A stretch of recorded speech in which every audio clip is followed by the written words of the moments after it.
ભક્ત ગોરા તું ભાર. શાંત શાંત બાપા શાંત.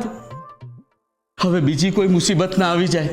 એણે આપણા એકલાને નહીં આખા ગામને મૂર્ખ બનાવ્યું છે. આખા ગામ વાળાએ એને હરખભેર જમાડ્યું છે. મને તો લાગે છે આ શેઠ અને પરમા એકબીજાને પહેલેથી જ ઓળખે છે. આ શેઠને ખબર હશે કે પરમાને ત્યાં કાંઈ નહીં મળે, એટલે જ એની ભૂખ સંતોષવા હાટું એણે આ નાટક કર્યું. પણ એના નાટકમાં આપણે તો નંદવાઈ ગયા ને. હવે મારી પાસે એક જ આધાર છે, ઝઘડુ શાહ. ઈ આધારને તો તમે ક્યારનોય બહાર કાઢી મૂક્યો ને. શું?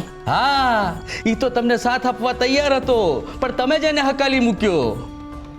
આ જાડિયા શેઠના કારણે મારું મગજ ખરાબ થઈ ગયું હતું.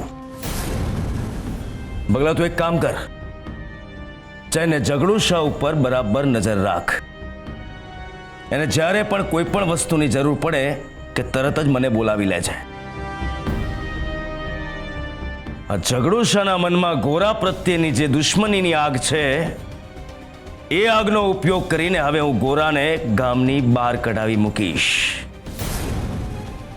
અને આ બધું પૂનમ પહેલા કરવું પડશે. હવે ઉભો ઉભો જોયા શું કરે છે? જા.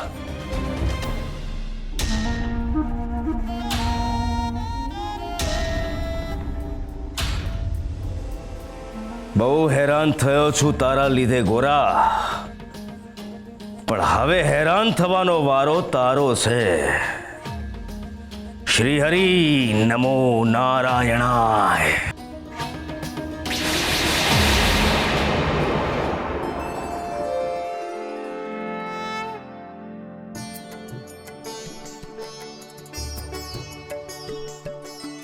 બહુ જ સરસ. આપણે ગણપતિ દાદાને આજ ફૂલ કેમ ચડાવીએ છીએ? ફૂલ પહેલા ઉપાડો અને પોતાના હૃદય પાસે મૂકો. દાદાને આ ફૂલ એટલા માટે ચડાવીએ છીએ કારણ કે આ ફૂલનો આકાર હૃદય જેવો છે અને એનો રંગ પણ લાલ છે. દાદાને આ ફૂલ અર્પણ કરતી વખતે આપણા મનમાં એવો ભાવ થાય છે કે આપણે આપણું હૃદય દાદાને અર્પણ કરીએ છીએ. સમજ્યો? ગણપતિ દાદા, હું તમને આ મારું હૃદય આપું છું, એટલે તમે મારા હૃદયમાં જ રહેજો. હો, તમે પણ મારા ભાઈબંધની જેમ મને મળવા આવજો. તમે મારા ભાઈબંધની બાજુમાં જ રહેતા હશો ને.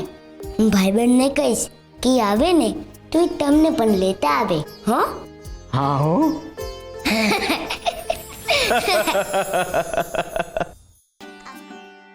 ભગત, હવે ગણેશ બાપાની ઘરમાં સ્થાપના થઈ ગઈ તો ઘરે મંદિર જેવું જ લાગે છે. સાચી વાત છે દેવી. આમ જો દરેક લોકો પોતાના હૈયામાં બાપાની સ્થાપના કરી લે ને તો એ દરેક લોકોનું ઘર મંદિર બની જાય. હો બાપા, મારું જીવન મંદિર બની ગયું. ભગત, હવે પુલકેશીભાઈને કહીને કાલ બપોરનું વિસર્જનનું સારું મુહૂર્ત કઢાવી લઈએ. વિસર્જન એટલે શું? વિસર્જન એટલે વિદાય, દાદાની વિદાય. જેમ ધામધૂમથી દાદાને આપણે લાવીએ છીએ એ જ રીતે આનંદ અને ઉત્સાહ સાથે એમને વિદાય પણ આપવી પડે ને.